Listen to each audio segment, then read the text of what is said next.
Good morning to you all. This is Ted from the Devils in the Detail, and today I find myself looking at this beautiful DB4 Mark 5 Vantage GT. Very rare car and very expensive. Probably the most expensive car I'm going to work on. So I've already had this in and previously washed the car to assess some of the faults that I need to put right. Some of these faults have been created by the company that have prepped the car for the sale, and are easily removed, namely bits of polish around the rubbers, as you can see, but these are the easier of the jobs. Again, we've got just polishing or excess polish in the joints, if you could see that. And basically, all the joints have got some polishing. There's a couple of touch-ups to do. I'm going to get the colour mixed for it. There will be some flatting on the car because the car was restored in, I believe, 2004, and I'll be able to show you more when it's in the light room, but there is some little disturbances where the paint sunk back into the lead loading, the worst of which is in the bonnet on this front edge. Now this is going to be difficult outside to show you, but you can see there's some disturbance in the light. Where I'm standing, it looks like a ridge. I'll show you better when we're in the light room, but there are other things I'd like to put right which I don't think are very good. Inside the lights there's a riv nut sitting proud inside there, and inside this one there's just a good old spy nut, which to me just looks ugly. So I'm going to see what I can do with that. And generally, although the car looks absolutely spectacular, I have to say, I'm going to give it more depth and more gloss. The wheels are my particular concern because they're not supposed to be polished, but at some point some acidic wheel cleaner has been applied and marked in between all the spokes, and I'm going to have to get in there and clean them. Now I think the wheels alone are probably a week's work, so I'll probably do one, then do something else on the car, and then go back to another one and spread that work out. But overall, she's an absolute beauty. I'm going to remove all the lights so that I can clean this. Looks like stainless steel. It's probably aluminium, but whatever it is, the whole body is aluminium anyway. And you can come along with the journey of doing it if you want to. I'm sure there's going to be plenty of videos showing the work, but firstly I'm going to start removing some of these bits. The minute you put water on it, I mean, I've just put the jet washer over it to remove the dust so I can see what needs to be cleaned first. So I'm going to go around now and clean all these rubbers and get the polish out of all these gaps, and that's the easy part of the job. Right, so once it's in the light room, we'll get the wheels off, and then I'll decide where I'm going to start. I'll probably start on one wheel and then move on to the body, do a bit of that, and then back on another wheel. So we'll see how it goes, but I've got 5 weeks to make this car show ready, and I'm going to do the best I can. And it'll be another job to be proud of. So I'll see you on the next one. Well, I've been around all the rubbers and I've been cleaning all the gunge out of the rubbers what I can get out, and they're looking a million times better. The car's been washed again since I washed it this morning, to get all the fingerprints and whatnot off from getting that off. Now I thought I'll bring it in and start stripping some of the parts off that are in my way.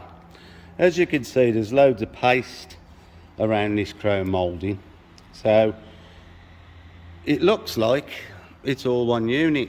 So I've gone underneath and undone the umpteen screws, and it still won't come off. It turns out that the frame is separate but must have a lip on it, and then they've double-sided taped the number plate in the middle so it won't let it come off. So now I've taped off the bottom of the boot so I don't damage it, and now I'm having to slide a plastic tool up to break the sticky tape, or well, double-sided tape or whatever they've used, so that I can remove it, so that it can all be polished and I can get all this bloody white from around the edges. Now I was going to remove the light holder as well, but the wiring doesn't appear to have a connector anywhere where I can get at a connector to undo it, so that might have to stay, and I'll mask the rubber off. I still might have a look. There might be connectors inside the light that I can undo, and then I'll have full access to the boot lid to polish it. Meanwhile, I'm going to get on and try and remove this number plate. Well, I'm sure I'm going to, but it wasn't as easy as what I thought it was going to be, and they never are. So onwards and upwards, and I'm going to crack on with this. So I'll see you soon. Now you can clearly see I've been trying to get all the polish off this morning with brushes and everything, and obviously this is where I couldn't get in, and especially down this top edge because of this light unit that was here, but this is really shows what's underneath. So I'm going to clean all this tape off now and then clean the dirt away, but I've got full access now to when I start polishing. I've got to remove the lights as well. Whether I need to take the whole unit out or not, I don't really know at the moment, but we'll have a look, whatever it needs. But we're slowly gathering a boot full of parts, but we've got the charger on as well to keep it charged up.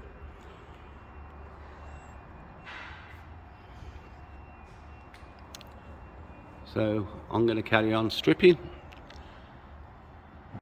I left you yesterday, I was stripping down the boot lid, and today and yesterday I was going around all the rubbers, cleaning all the excess, whether it be lacquer, edges or paste out of all the rubbers.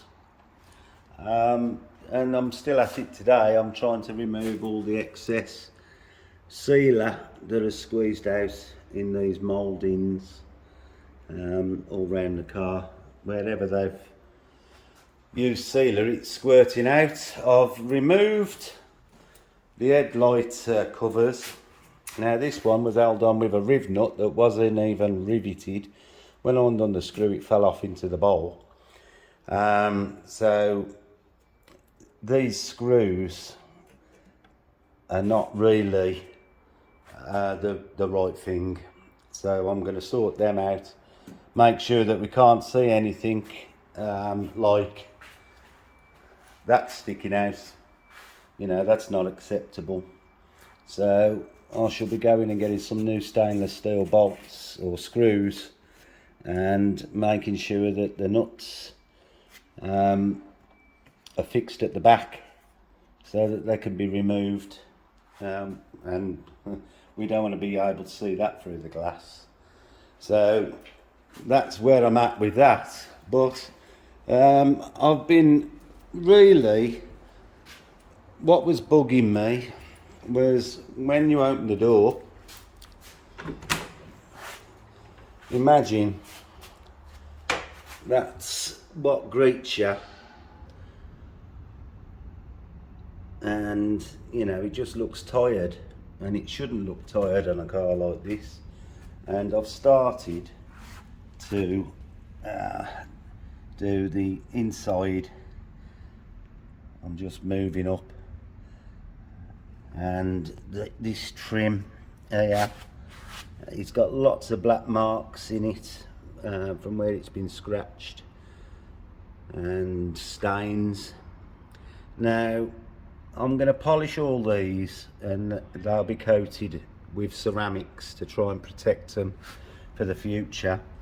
It is coming up nice. I'm not trying to get a mirror finish, but I certainly want a better finish than what's there at the moment. Then the same with this tread. The diamond cutting or whatever it's called that's in this, you know, should show up when you open the door. And as you can see by the stains in it and whatnot, that, you know, it doesn't pop. So all the trim I'm now polishing. I'm going to treat the leather and seal it, but really when you open the door you do expect to see that looking better than that, and especially, you know, I think that just don't look right.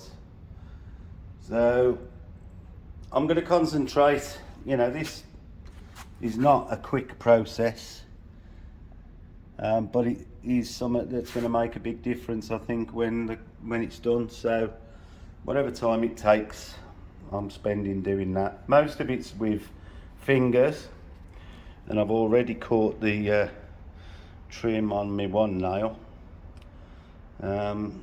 So I'll show you more as I go along. So I'll see you a bit later. Hiya, I'm in the throes of hand polishing this door panel, and when I get to the screws, what I've been doing really is remove a screw and then polish where the screw would be, and then replace it. But before I do, I clean the screw back up, polish it, polish the washer, and if you look at the slot, even the slot looks like it's a new screw. And what I do to remove the years of, if you look in that one, there's years of muck in there, is I just run the an hacksaw blade down the slot of the screw, which takes out all the residue that's built up in there, and really cuts a little bit of metal off and makes it look like a new slot. Of course you need a really clean screwdriver then to put it back together so that you don't dirty it up fitting it. But these are the little things nobody notices when you've done them, but it's all part of, you know, trying to create something which, you know, people can go around and pick faults with anything you do. By doing things like this, you just minimise that being picked up. But you're doing the job, you might as well try and do the best job you can. It does take a bit longer, but at the end of the day, if you want to turn out class work, you've got to put the effort in. You know, nothing comes easy. But these are all little tricks, you know, but the restoration game which I was in before. So, you know, it's you can make an old screw or washer by filing them. You can make them look new again. So there you go. Right, I'm going to get on. I've nearly completed this sill, which you can see that looks a lot better. I've just got to go down the end and do the end of it.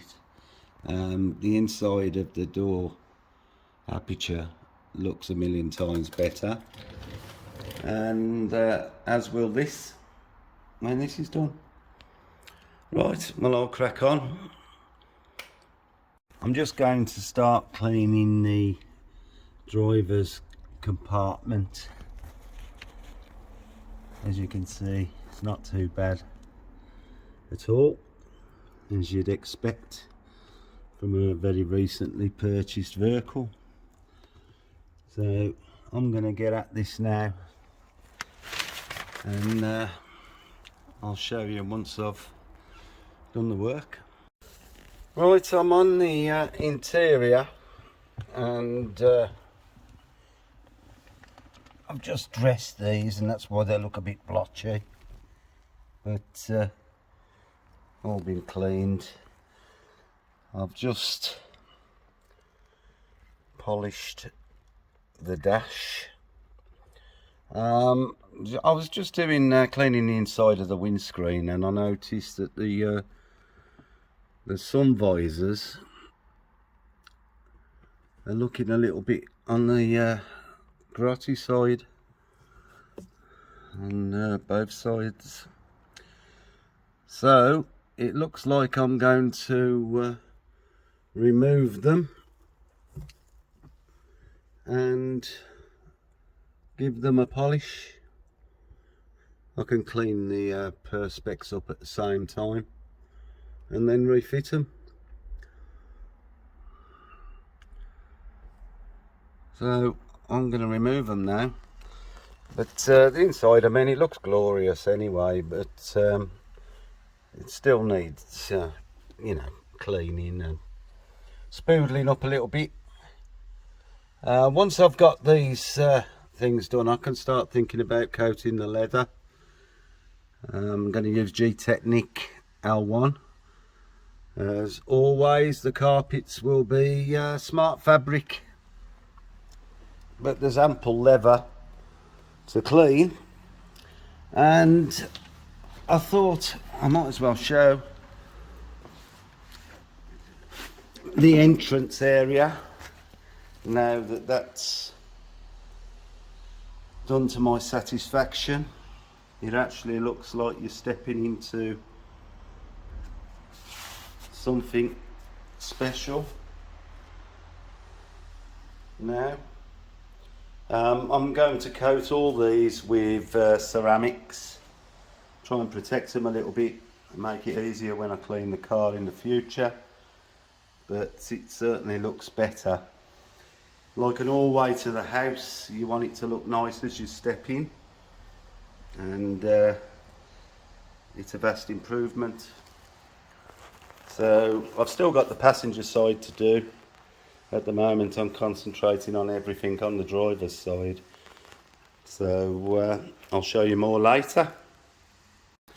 Right, I've removed the driver's side sunblind, I've cleaned the perspex and then masked the perspex off on both sides. This is to stop any of the abrasives I'm using to polish this rail from damaging the perspex. Now, we don't want to cause more damage by trying to repair something else. So I've just spent a minute or two just started to polish it, and as you can see, it's already looking a million times better. I think the other side might be worse. There's the other side. So I'm going to carry on, polish this, and I'll show you when I'm finished.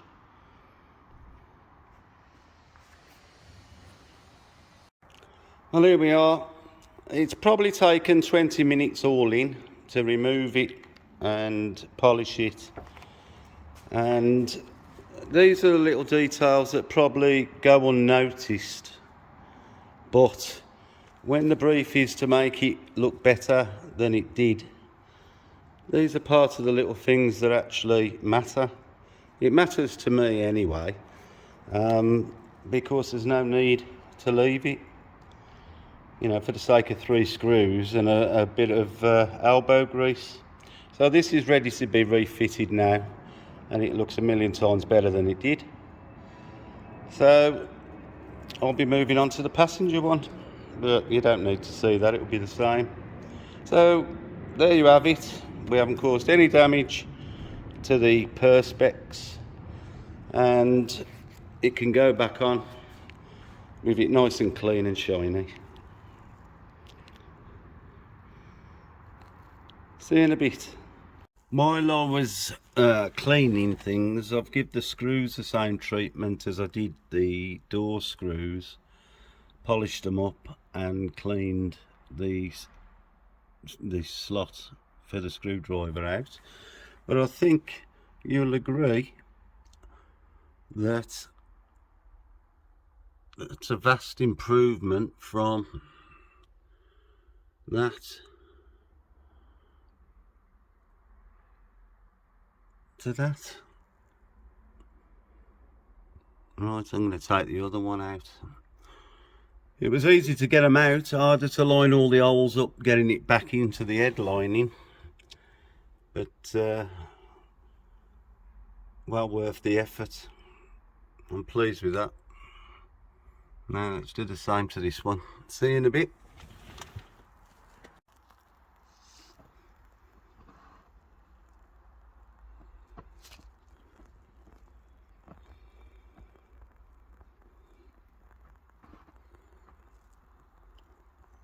I thought I'd give you a look at the passenger door that I'm about to start polishing. You'd have thought they'd have give it more than just a wipe down, because that's all that has been done. Let's have a look at this.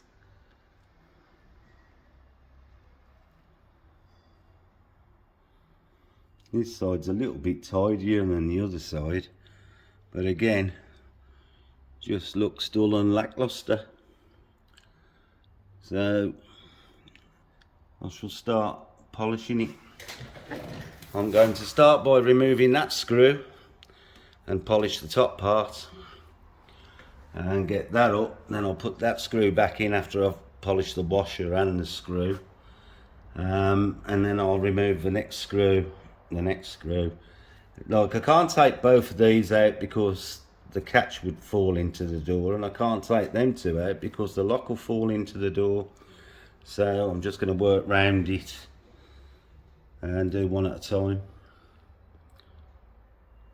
So let's get on and get at it, and finish the interior off. That's almost there anyway, and then I can start on the paintwork. But I'm trying to make sure that every detail that's like the chrome around there, you know, I've polished it up on the other side, and anything that's got to be polished is getting polished. We're going to make sure that everything looks tidy.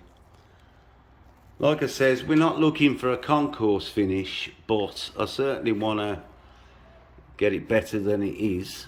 You know, there are some things that can be improved, that take your eyes away from anything else. You know, you tend not to look deeper if it looks tidy in the first place. But I mean, this is a really, really nice car. I mean, nobody could pick fault with this, even if you took it now.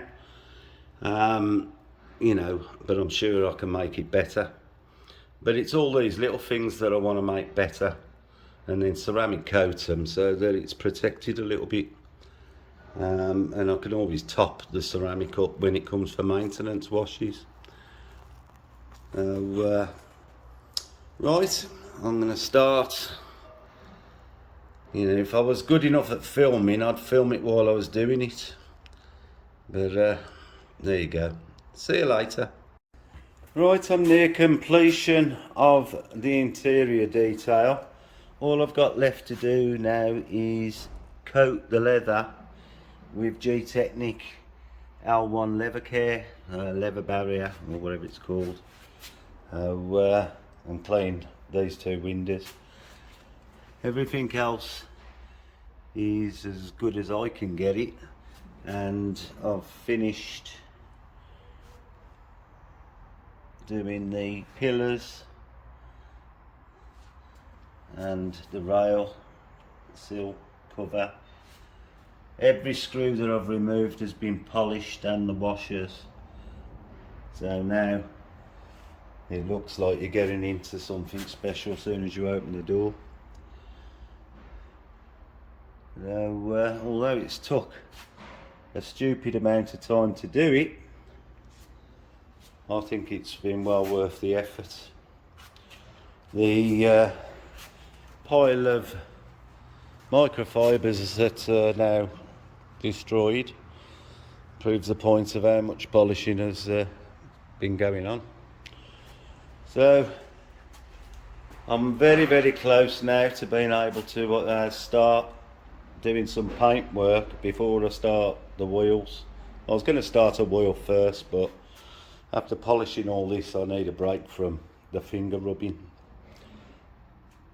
But no, it's looking good. Some visors look beautiful. Everything looks beautiful, to be fair. Really pleased with it. Right, I'll see you on the next bit.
Finished coating the leather, every bit of leather in the car, with the G-Technic leather guard, and thought I'd give you a look before the doors are closed for a period of time.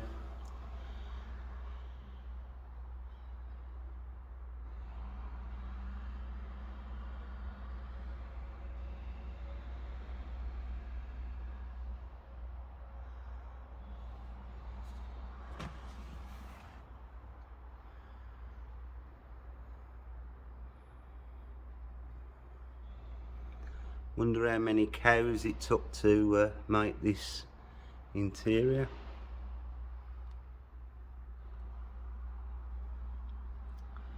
Don't worry if you see a few patches that are still drying. That's all it is the leather guard.